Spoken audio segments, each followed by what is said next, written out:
ended last week in Ruth chapter 3 with the startled but pleasantly surprised Boaz awaking in the middle of the night to find the lovely and perfumed form of Ruth lying beside his legs. And we dealt with acknowledging that while indeed there were obvious sexual overtones to Ruth's actions, we don't need to go overboard and read things into the account that just aren't there. Now, courting obviously involves flirtatious interactions between males and females as one attempts to attract the other. But hopefully it unfolds more in the way that the God who created man and woman intended, as opposed to something that is significantly less than appropriate, especially for all those who honor Jehovah as Lord of all. So we examined and discarded a somewhat new interpretation of the middle of the night events taking place on the threshing floor between Ruth and Boaz. And this new interpretation is that Ruth sneaked in and exposed Boaz as a somewhat usual and customary indication of her interest in marriage. Not only doesn't this rather strange attempt to find something provocative in this passage of Ruth, it just doesn't fit a straightforward, intellectually honest, and plain translation of this Hebrew narrative. But it also tosses aside the context, the entire motif of this story that is based on two exceptionally righteous, modest, faithful followers of the God of Israel, Ruth and Boaz. Let's reread part of chapter 3, Ruth chapter 3, and then we'll continue our examination of those passages. Open your Bibles to Ruth chapter 3. If you have a complete Jewish Bible, it's page 1059. We're going to start at verse 6. Ruth 3, starting in verse 6. She went down to the threshing floor and did everything as her mother-in-law had instructed her. And after Boaz was through eating and drinking and was feeling good, he went to lie down at the end of the pile of grain. Now she stole in and uncovered his feet and lay down. And in the middle of the night, the man was startled, and he turned over, and there was a woman lying at his feet. And he asked, "Who are you?" And she answered, "I'm your handmaid, Ruth. Spread your robe over your handmaid, because you are a redeeming kinsman." And he said, "May Adonai bless you, my daughter. Your latest kindness is even greater than your first, in that you didn't go after the young men, neither the rich ones nor the poor. And now, my daughter, don't be afraid. I will do for you everything you say. For all the city leaders among my people know you are a woman of good character. Now, it is true that I am a redeeming kinsman, but there is a redeemer who is a closer relative than I am. Stay tonight. If in the morning he will redeem you, fine, let him redeem you. But if he doesn't want to redeem you, then as Adonai lives, I will redeem you. Now, lie down until morning." She lay at his feet until morning. Then, before it was light enough that people could recognize each other, she got up. Because he said, no one should know that the woman came to the threshing floor. He also said, "Bring the shawl you are wearing and take hold of it."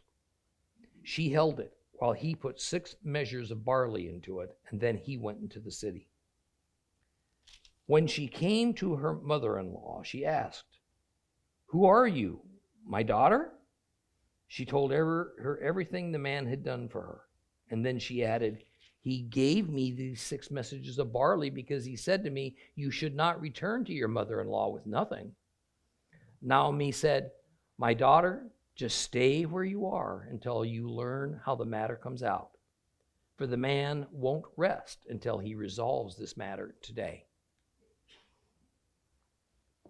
Now, I want to go forward using the words of the Christian scholar D.B. MacDonald as our context, kind of visualizing this scene.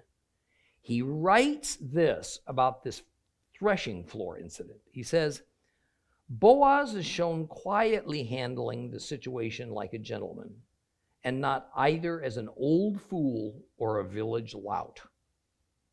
He may be countrified, but he has dignity and restraint. Now, a hidden key to Ruth's mindset and her intent is her choice of words in response to Boaz's question, "Who are you?" She responds with, "I am Ruth, your handmaiden." Now, the Hebrew word translated as handmaiden is amah. And indeed, while it means handmaiden, it is also quite significant in that it is a socially higher term than nochri, which is how she presented her status to Boaz upon their first meeting. See, nochri means a foreigner, means an alien, and it can have such a negative sense to it that it even eventually came to mean, in time, an adulterous woman when it was used under certain circumstances. Now, it's not unlike Christian referring to somebody as a pagan or a heathen. The point is that nochri is an outsider. It's an outsider, in this case, to the Jewish community, who by law was not truly eligible for marriage to a Hebrew man. But in describing herself now, not as a nochri, but as an amah, a handmaiden, Ruth has dropped this outsider persona in favor of being a member of the Jewish community, even if it is as a lowly person of the Hebrew servant class. But even more, an amah is a class of woman who can be taken by a Hebrew free man either as a legitimate concubine or as a wife. Between the time of her first encounter with Boaz and now, Ruth has taken another step in her assimilation into Jewish society.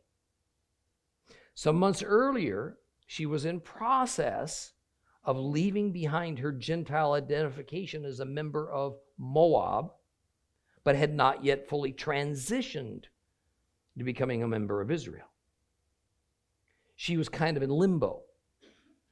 And this was expressed in her quite conscious, her intended expression of herself as nochri.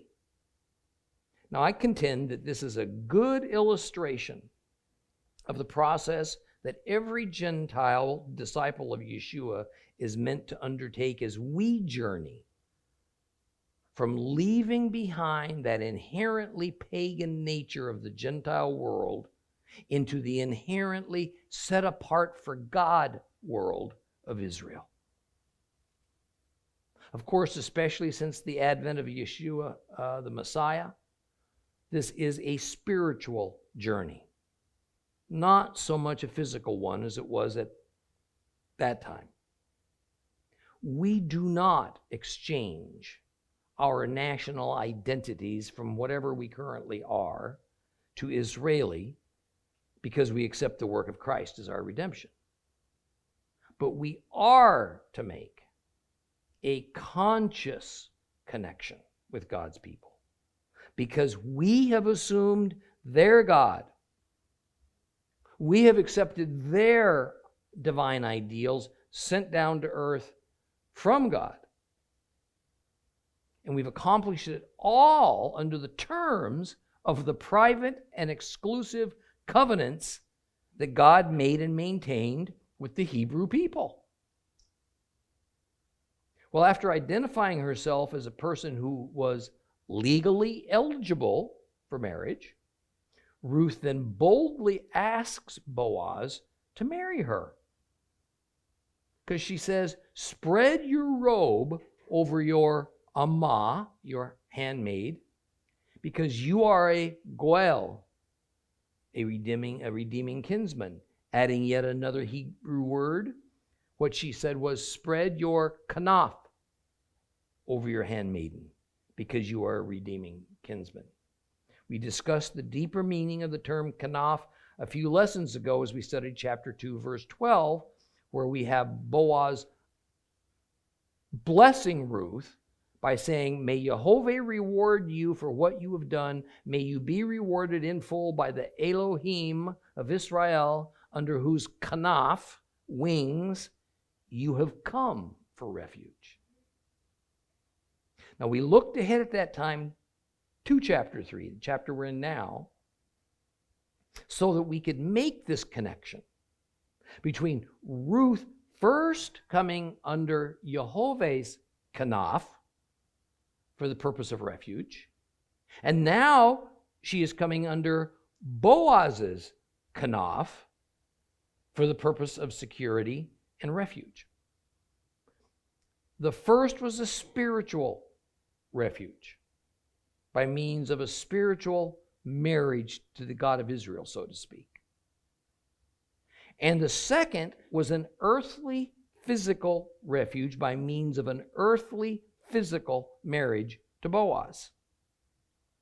While Ruth's words may need some explanation to us moderns, it needed none for Boaz, who perfectly understood her request, her intentions, the reason behind it all. The venerable Jewish rabbi and scholar Rashi had this to say about Ruth's words to Boaz. Also, when she said, "Spread your kanaf over your maidservant," this was an allusion to what Hashem, God, said to the Jewish people at the time of the giving of the Torah. "I have borne you on the kanafe," the wings, plural, of eagles, "and brought you to me," just as Hashem showed his love for the Jewish people in this way. Ruth asked Boaz to show her the love of marriage. I find that not only on target, but profound and moving. It's amazing when we look behind the English translation into the original Hebrew language, just how much there is to discover. Well, it's here in verse 9 that we get this interesting twist. Ruth says that the reason she feels justified in asking Boaz to take her as a bride is because he is her goel, and thus bears an obligation to her and the family. And this takes us back to last week when we discussed the institution of a goel and of levirate marriage. And I want you to go back and study that lesson again if this is not clear to you, because it's important. But briefly, levirate marriage was a Middle Eastern custom, and it was practiced by the Hebrews ages before the law was given on Mount Sinai. And the idea is that if a brother-in-law is to marry his sister-in-law, his brother's widow, if that brother dies and the woman hasn't yet produced an heir, a son, and the purpose for this is that so the male child produced by this new marriage will be considered the offspring of that deceased brother. And thus the deceased brother's family line and his name will continue to exist within Israel. However, the divine ordinance on this matter, as was given to Moses on Mount Sinai, is very limited in its scope. Covers only brothers-in-law bearing this duty of levirate marriage to their sisters-in-law. And that's it. If there's no brother-in-law, or should a brother-in-law refuse to do his duty, there's no other solution available to a widow. We saw an example of this very thing with Judah's sons, who were killed by God for refusing to do their levirate marriage duty for Judah's daughter-in-law, Tamar, in a matter very similar to this one. So how does then the law of levirate marriage apply to Ruth and to Boaz? Answer, despite most Christian commentaries speaking to the contrary, it doesn't, has no bearing on it. Ruth's deceased husband had no surviving brothers. That should have been the end of the Levirate marriage solution for Ruth and Naomi, but somewhere along the line, after Mount Sinai, Hebrew society saw a need for a better way to deal with these unfortunate women and their families when there was no brother-in-law to marry the widow. So they invented another way. They added the duty of marrying a childless widow to the already existing list of duties of the family Goel. So for the Goel, the duty to marry a widowed relative who was without a son, it would have been seen less as an onerous legal matter and scriptural requirement that brought great shame on a brother-in-law who refused to do his Levirate family duty, and made this more as an opportunity for a very positive act of chesed, loving kindness, that made this kind of marriage somewhat of an option of the conscience, if you would, of the family Goel. That said, this mindset not to socially ostracize a family redeemer who refused this duty of marriage is because usually there were a number of potential family members who could have taken on the role of Goel, and thus while the senior Goel, in other words, the closest male family member, would have been looked down upon for not doing all the duties incumbent upon him, there were typically other males in the family who could also perform those duties. So, the refusal of the most senior Goel, the most senior kinsman redeemer in the family, to marry the widow wasn't seen as quite as serious as it was for the brother-in-law who refused to marry his widowed sister-in-law. So, in the end, what Ruth has asked Boaz to do was the result of Hebrew custom and tradition, not the laws of Torah, per se. Is there anything inherently wrong with the Israelites instituting this kind of a new tradition? No. As an analogy, just as there are 7 ordained biblical feasts that are commanded by God, there is also Hanukkah, and perhaps we could add to that Purim, that are regular celebrations among the Jews. Is there anything wrong about celebrating Hanukkah and Purim merely because they were created by men and not God ordained? Not at all. But where it can go wrong is when we as humans declare Hanukkah and Purim, or Easter and Christmas for that matter, holy. And we elevate them in importance as though they are on par with or even above or even in place of God's ordained holy days. So for Israel to have developed a tradition within their society designed to care for childless widows and to see to it that the family line of a childless deceased man continues, even if the solution is outside of Torah-commanded Levirate marriage provisions, is not wrong. But let's also be clear that just because it isn't a sin, it doesn't make it a holy thing. Rather, such things, if they're appropriately carried out, ought to be viewed more as deeds of loving kindness, chesed, good deeds, appropriate deeds, but not God-ordained deeds, except in the general sense of obeying the most foundational commandment of them all.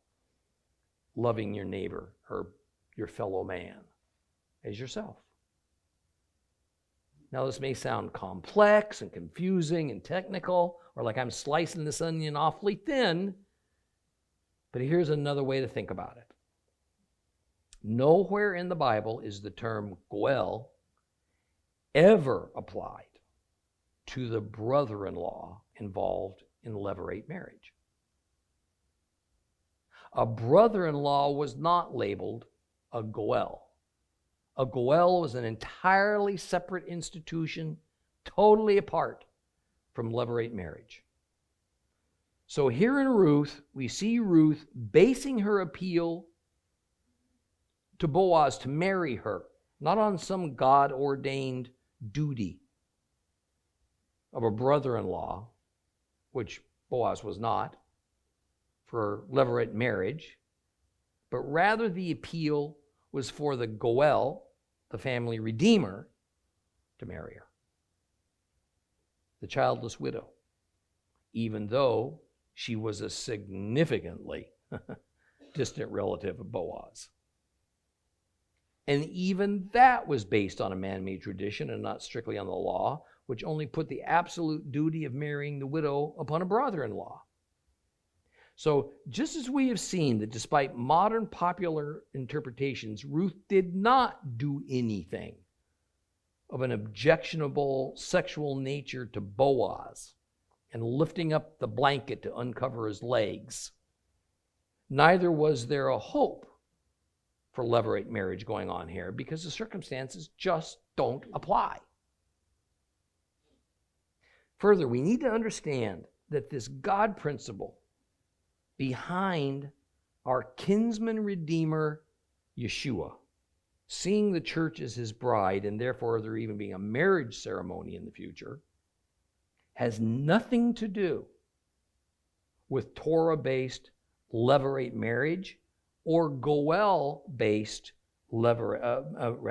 goel-based marriage of a widow, because goel-based marriage was established as a man-made tradition.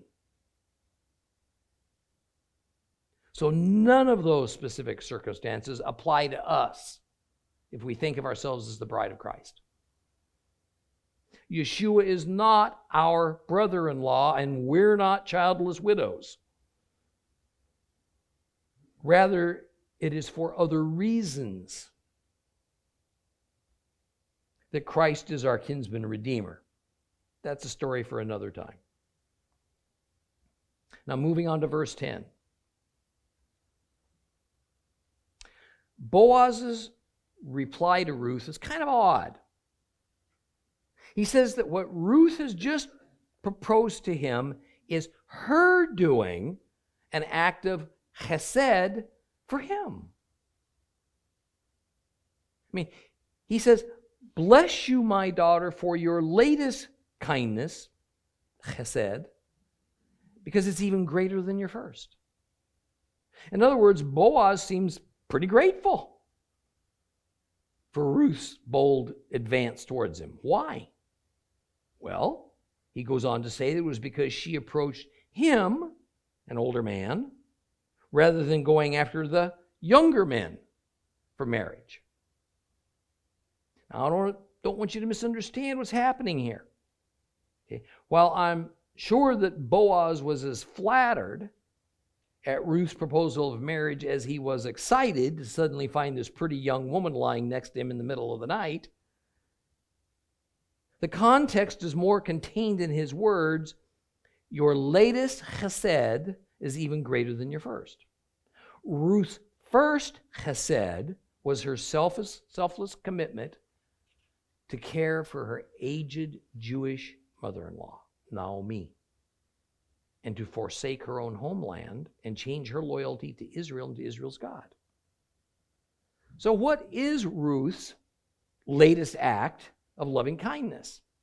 Was it choosing a man that was probably as old or older maybe even than Naomi, when she could have had a much younger, handsomer, more vibrant man? Not really. Rather, it was that she chose to follow the Israelitish ways so completely that she never even considered doing anything but marrying her Jewish family's Goel.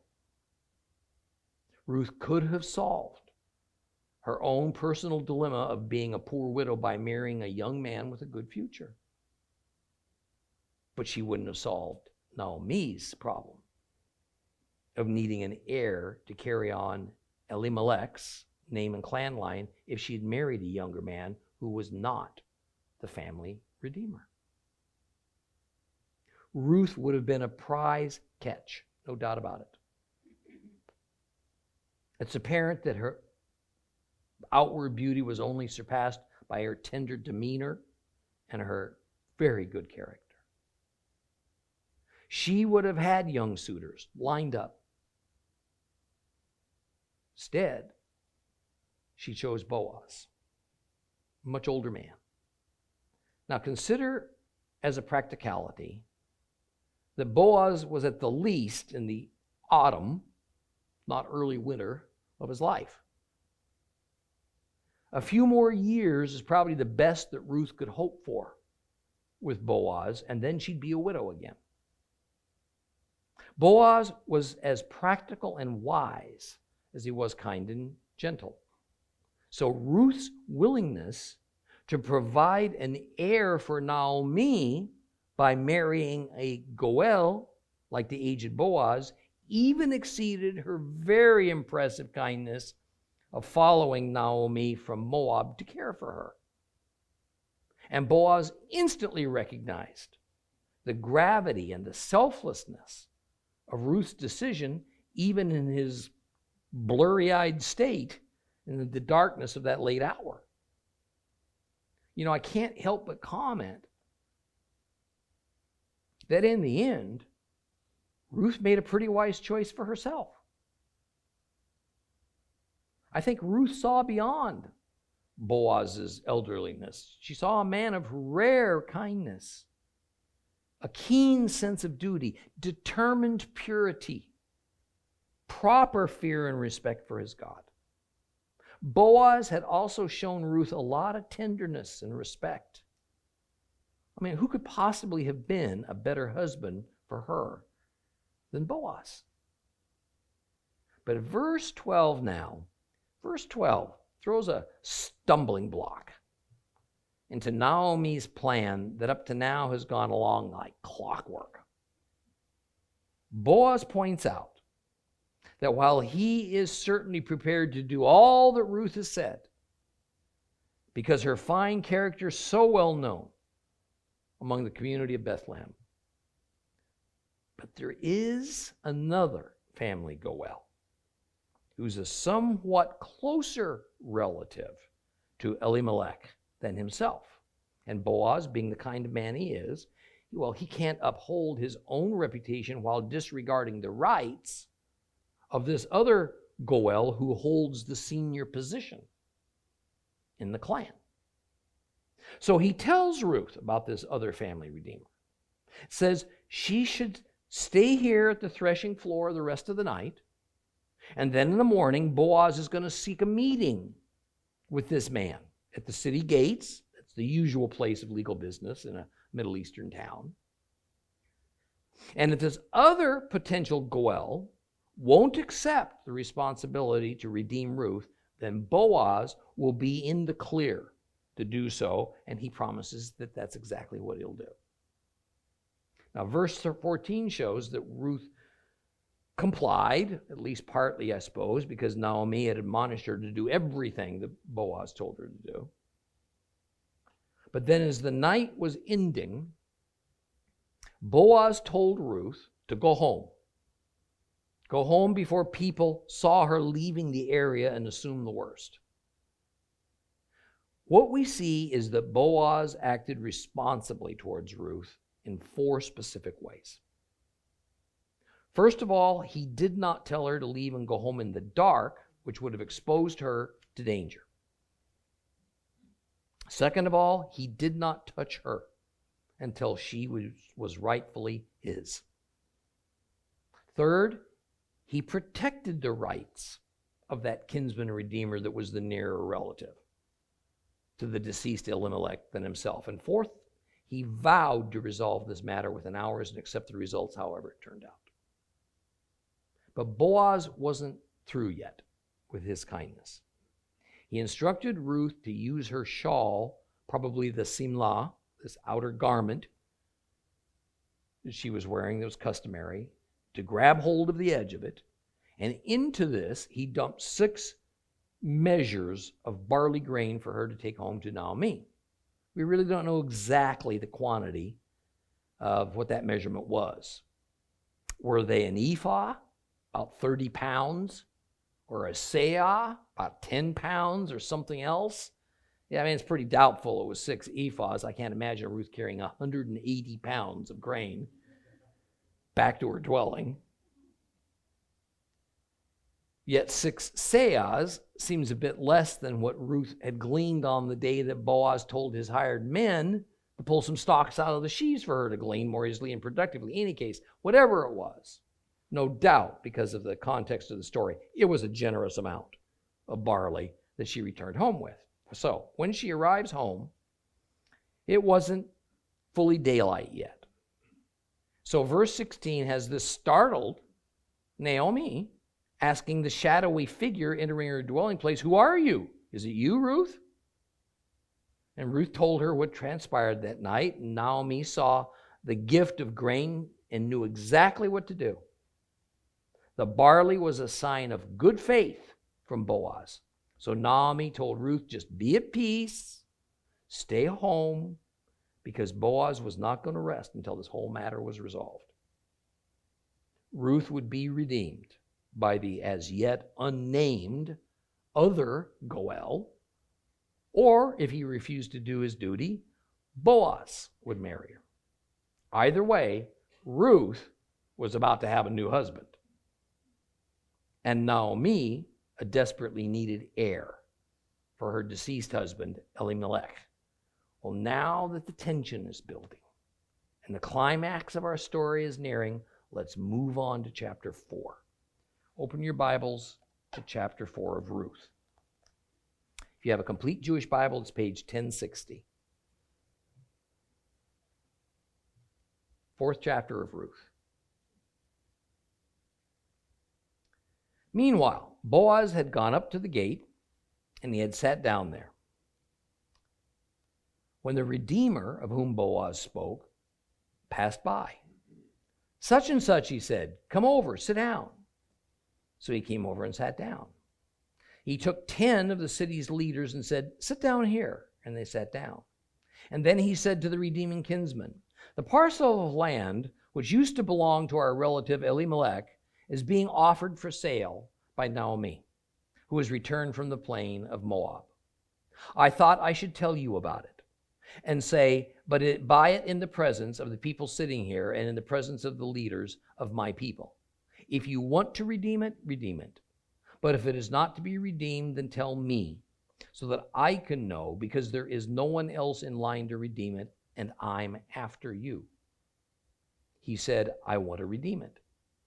Then Boaz said, "The same day you buy the field from Naomi, you must also buy Ruth, the woman from Moab, the wife of the deceased son, in order to raise up in the name of the deceased an heir for his property." The Redeemer said, "Then I can't redeem it for myself, because I might put my own inheritance at risk. You take my right of redemption on yourself, because I can't redeem it." In the past, this is what was done in Israel to validate all transactions involving redemption and exchange. A man took off his shoe and he gave it to the other party. That was the form of attestation in Israel. So the Redeemer said to Boaz, "Buy it for yourself," and he took off his shoe. Boaz addressed the leaders and all the people. "You are witnesses today that I am purchasing from Naomi all that belonged to Elimelech and all that belonged to Chilion and Machlon. Also I am acquiring as my wife Ruth, the woman from Moab, the wife of Machlon, in order to raise up in the name of the deceased an heir for his property. so that the name of the deceased will not be cut off from his kinsman and from the gate of his place. You are witnesses today. All the people at the gate and the leaders said, we are witnesses. May Adonai make the woman who has come into your house like Rachel and like Leah, who between them built up the house of Israel. Do worthy deeds in Ephrat. Become renowned in Beit Lechem. May your house, because of the seed Adonai will give you from this young woman, become like the house of Peretz, whom Tamar bore to Judah. So Boaz took Ruth, and she became his wife. He had sexual relations with her. Adonai enabled her to conceive, and she gave birth to a son. Then the women said to Naomi, blessed be Adonai, who today has provided you a redeemer. May his name be renowned in Israel. May he restore your life and provide for your old age. For your daughter-in-law, who loves you and is better to you than 7 sons, has given birth to him. Naomi took the child, laid it on her breast, and became its nurse. The women who were her neighbors gave it a name. They said, a son has been born to Naomi, and called it Oved. He was the father of Yishai, Jesse, the father of David. Here is the genealogy of Peretz. Peretz was the father of Hezron. Hezron was the father of Ram. Ram was the father of Aminadav. Aminadav was the father of Nachshon. Nachshon was the father of Salmon. Salmon was the father of Boaz, and Boaz was the father of Oved, and Oved was the father of Yishai, and Yishai was the father of David.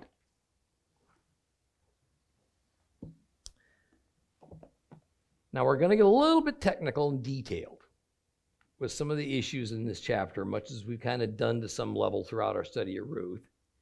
But there's a good reason for it. It's not so that we can all become scholarly experts in the nuances and finer details of the law of Moses or of ancient Jewish culture.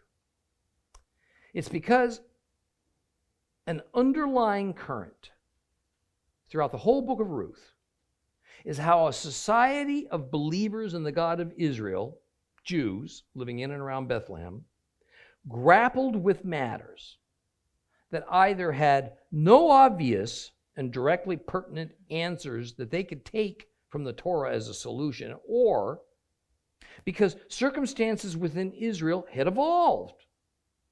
I mean, in the 300 years or so since the law was given to Moses on Mount Sinai, it had evolved to a point where there just wasn't always a reasonable and straightforward way that the Levitical religious code could be applied as is to the situation at hand. These Jews of Beit Lechem were not trying to be disobedient. Rather, just as we often find today, it's that life is just not so black and white as we might prefer it to be. Nor is it always obvious just how to ascertain God's will for any given situation. Nor is it always simple to determine which of his many laws and commands should be applied to our particular situation. We who have returned to a study of the whole Word of God, and we seek to discover a desire for obedience to his biblical laws and commands, as opposed to following man-made doctrines or our own societal rationales, we're not finding the path as straight as we might have hoped. Just tell me what it is and I'll do it. How do we take those 3,500-year-old laws given to Moses out in the desert wilderness, divine commandments that were set down in an ancient Middle Eastern cultural setting, how do we apply them to our modern, Western, 21st century problems and circumstances? How do we do that? The answer for us is actually the same as it was for the Jews in Ruth's era. It is to make a concerted effort to understand the whole of God's laws and commandments so that we can get a well-rounded and thorough understanding of God's underlying principles. And then using that understanding together with Holy Spirit guidance to mold it, to address the circumstances at hand in whatever era, in whatever cultural setting we might find ourselves.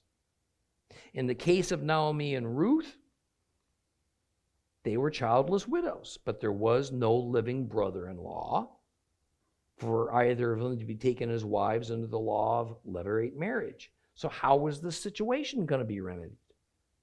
Did God intend that because Naomi and Ruth's particular circumstance wasn't precisely covered by Levirate marriage ordinances, that their lives should become hopeless and that their deceased husband's family lines ought to just come to a dead end? Using the underlying and overriding God principle of loving your neighbor as yourself, and then applying an offshoot of that principle whereby God's followers offer loving kindness, chesed, to the afflicted. It's always our duty. The Jewish sages decided it would be an appropriate solution to require the family Goel, the kinsman redeemer, to take such a widow in those circumstances into his own home and do for her what a Levirate marriage would have accomplished if the circumstances had been different. We're going to see this same logic applied when it comes to the matter of the divine laws governing Naomi and her land inheritance. See, technically, there was no provision for a widow to inherit land. Technically. And I'm going to go into some depth to explain both the unusual nature of Naomi's predicament and a rather complex solution that was devised in order to solve it. See, verse 1 of chapter 4 begins a legal process that was employed in that era to settle matters of land redemption. It takes place at the city gate because it was the traditional Middle Eastern place where legal transactions were concluded. We find, for example, that it was at the city gate where Abraham bargained to purchase a burial place for his precious Sarah. Kings would sit at the city gates to judge their people. Elders would meet at the city gates to settle disputes.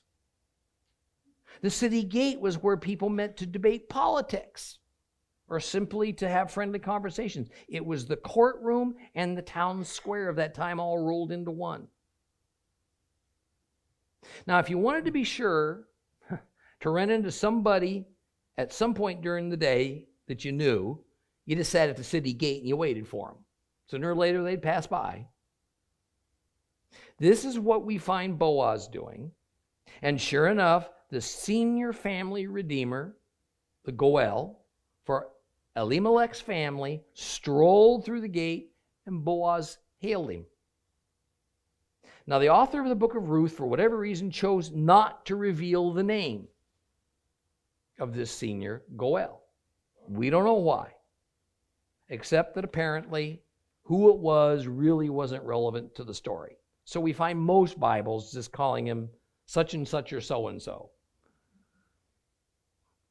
Now, Boaz asks the man to come and sit by him, and then he also asks that 10 men of the elders of the city also come and sit down as witnesses to this legal proceeding.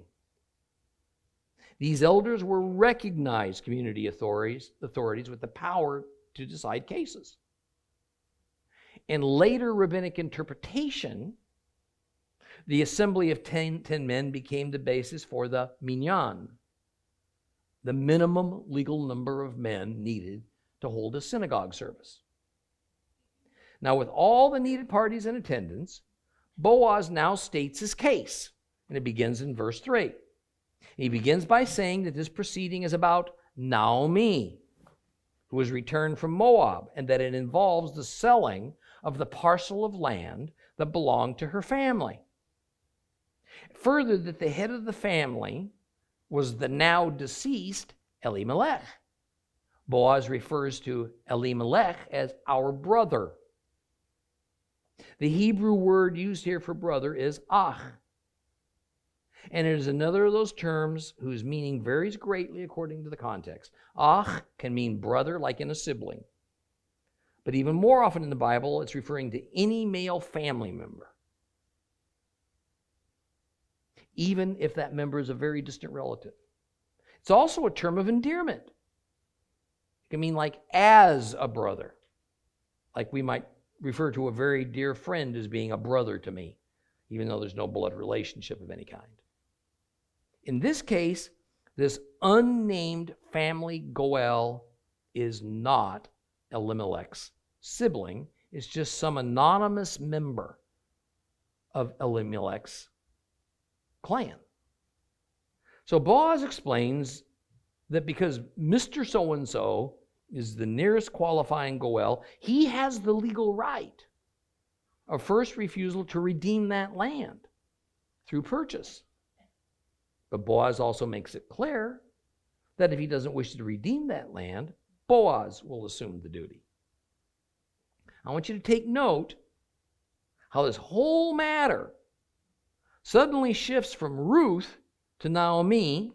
In other words, I'm going to remind you that at the introduction to the book of Ruth, I explained that while Ruth indeed is the central female character and the book's namesake, in fact, the story is really about coming to a resolution to solve Naomi's problem.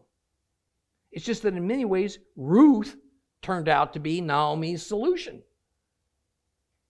See, there's this long-standing problem with these verses that we'll end with today. Some of you may have already spotted it. The problem is this. Had Naomi already sold the land to someone, or was it that she intended to sell the land, and this is at least part of what was going on here at the city gate? I discussed the matter with you in earlier lessons that biblical Hebrew does not use past, present, and future tenses. Instead, it uses what's called perfect and imperfect, or sometimes it's called complete and incomplete tenses. So in biblical Hebrew, the issue is not when something took place. The issue is whether the matter is ongoing or it's completed. Verse 3 used the perfect tense regarding the disposition of the land, which means the action of the selling of the land was completed. This implies that Naomi had already sold this to somebody. But verses 5 and 9 use the imperfect tense. That means that the action of selling the land was ongoing and not yet completed. Therefore, there's a never-ending argument among scholars as to whether Naomi had already sold the land to somebody or not. But this even begs another question. What right would have the widow Naomi had to sell the family land? Only the possessor of land could sell it. And by the laws of Moses, no widow could possess land. So how do we sort this whole thing out? Well, this is where we're going to get into some depth over the matter of women and land inheritance. But I think we'll do that next week. And at the same time, we'll finish up our study of the book of Ruth.